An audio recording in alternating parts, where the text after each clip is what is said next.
Welcome to a video tour of Bunhill Fields Burial Ground by the Pilgrim's Progress. We enter the burial ground at the eastern gate via the city road, where we can see the first half of the southern enclosure. The notable graves within this part of the cemetery include Thomas Goodwin, a Puritan theologian, as well as John Owen, also a Puritan and former MP.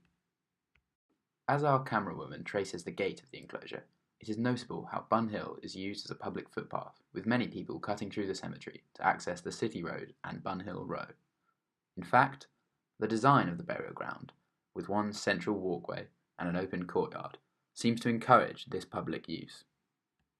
Along this stretch, we have a narrow view of the oldest headstone in the burial ground, belonging to Theophilus Gale and dating from 1678. The view is shown here. We eventually reach the central courtyard, which features benches for public use, and the memorial of one of Bunhill's most famous inhabitants, John Bunyan. Bunyan, a famous Puritan writer and preacher, was author of the Pilgrim's Progress, as acknowledged by his tomb. We move on to the western half of the southern enclosure, where the likes of Susanna Wesley, mother of the founder of Methodism, John Wesley, are buried. As well as Wesley, many of the Cromwell family, including grandson Henry, can be found among these graves. In the background, the building of the Honourable Artillery Company can be seen, having been built on the site of the former artillery grounds.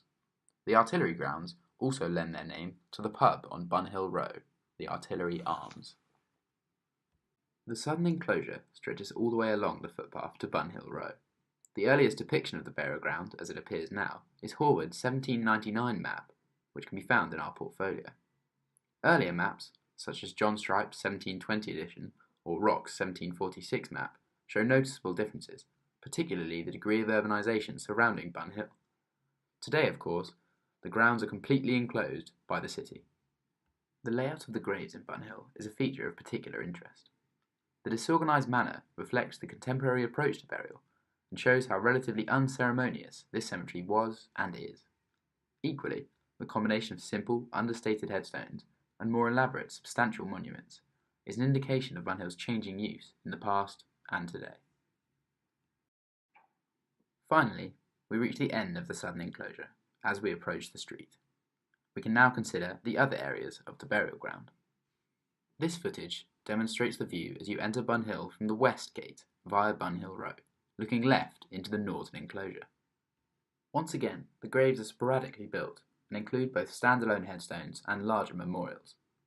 Access to the graves is limited, and the upkeep of the various stones is inconsistent. There has been an obvious concerted effort to retain Bunhill's natural appearance, with several large trees dispersed among the graves. Bunhill Fields is managed as an area of natural woodland by volunteers from the Friends of the City Gardens. This status explains why public access extends only to the central paths. We turn the corner, we see the grave of Dame Mary Page, wife of Baronet and MP Gregory Page. Her epitaph gives details of the illness she suffered with, thought to be Meigs syndrome, and her grave is one of few that is freely accessible to the public.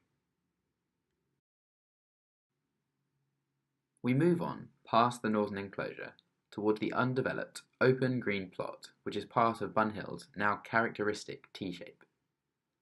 This shape is only first recognisable in the 1746 map of the grounds, as before this, Bunhill was simply an entire rectangular field. However, with the development of what is now residential buildings, Bunhill's overall acreage was somewhat reduced. The grounds now measure 1.6 hectares, with 120,000 interments having taken place here. More than 2,000 monuments remain, dating from across the period.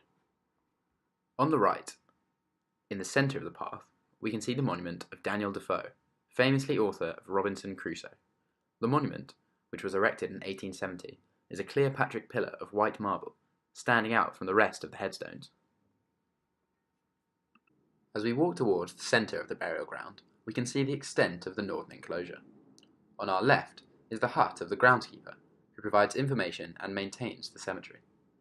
There is a map of Bunhill on show here to help visitors locate the main monuments within the grounds. Finally, we come to the last stretch of Bunhill Fields burial ground, walking towards the city road gate that we entered by, surveying the northeastern enclosure as we go. The Pilgrim's Progress would like to take this chance to thank the City Gardens for their consent of this video. We hope you enjoyed this brief virtual tour and that you have acquired a greater understanding of the layout and design of the cemetery. The theme of spatial history has been central to our project. Without first considering Bunhill as a space itself, our portfolio would have suffered.